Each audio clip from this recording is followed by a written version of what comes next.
few seconds, we will listen to what Raoul's opinion is on the macro view of the economy and crypto adoption. Many of his perspectives align with mine. In a few days, I'm going to start the 7-part series covering how to pinpoint the crypto big bottom, why institutions are diving in big, the most profitable coins in this next bull run, and a whole bunch more. If you want to see the full 3-minute video, it's in the description below. Now here's Raoul. Macro backdrop, that's where we start. The macro backdrop, the thing that drives crypto that everybody's now learnt is the adoption cycle.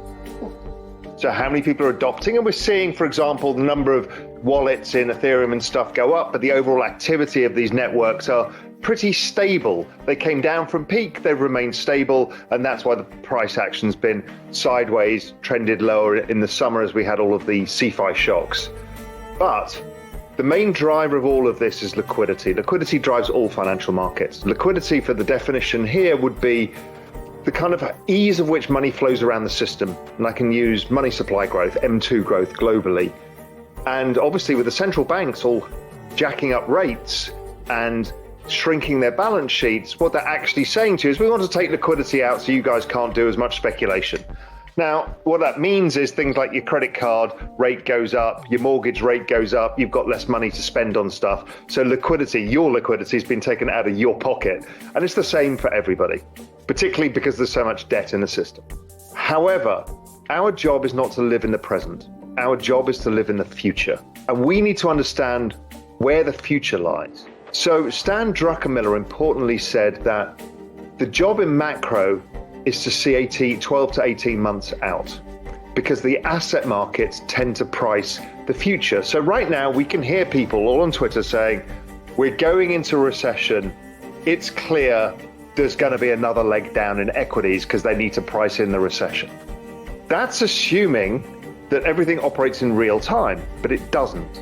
So when I look at the year-on-year rate of change of, let's say, the NASDAQ, and compare it to the ISM index, which is my guide to the business cycle, the Institute of Supply Managers survey, it suggests that the ISM survey, the NASDAQ is pricing in ISM at around 40. ISM at 40 is relatively deep recession. ISM at 47 is usually a recession level, and 40 is something, to the order of magnitude of kind of negative 2% GDP growth. So it's already priced in. The S&P is similar. Things like copper are close, oil less so, but coming down over time in line with the business cycle.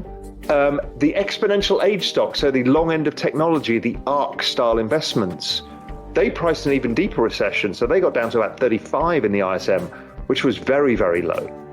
So I think the market's discounted this already mainly, and that the low potentially is in, because what will be happening in 12 months' time? In 12 months' time, we will have seen a recession and we will likely be coming out of it. Whether we're fully out of it or not, doesn't matter.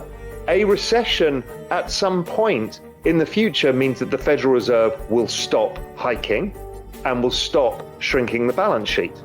And they will probably go towards cutting.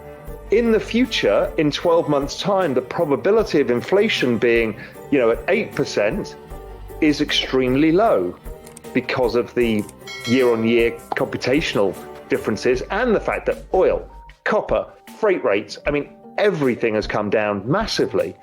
So I'm thinking that there is a probability that inflation goes negative within 18 months. So if we look out 12 months, the recession is behind us, rates are lower, and inflation is low. Okay, so that is a very good outcome for risk assets and crypto. Crypto bottomed in June. We had the retest. Bitcoin had a retest only 2 days ago, and I think it was the retest.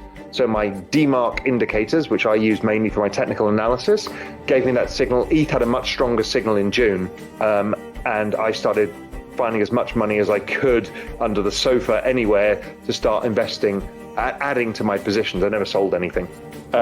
So I'm thinking the markets are forward-looking.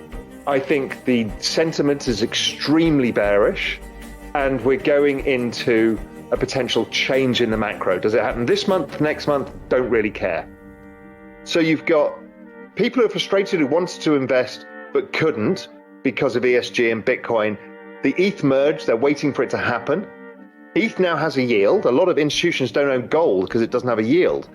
So you've got this technology asset that represents a big, exciting future with a yield, with a limited supply. So that has and a macro that's changing. That to me suggests the next 12 months probably very, very good for digital assets. So that's at the basic level. And then I'm trying to think through, okay, in a new world where ETH is this very important asset, it's still going to have problems. It's still going to be expensive and it's still going to be slow. So as adoption keeps building, a lot of adoption spills outside of the ETH into the Solana, Avalanche, and a bunch of other protocols as well. If you want to open new possibilities in life through crypto and finance, hit that subscribe button. Lots of exciting stuff to come in the months ahead.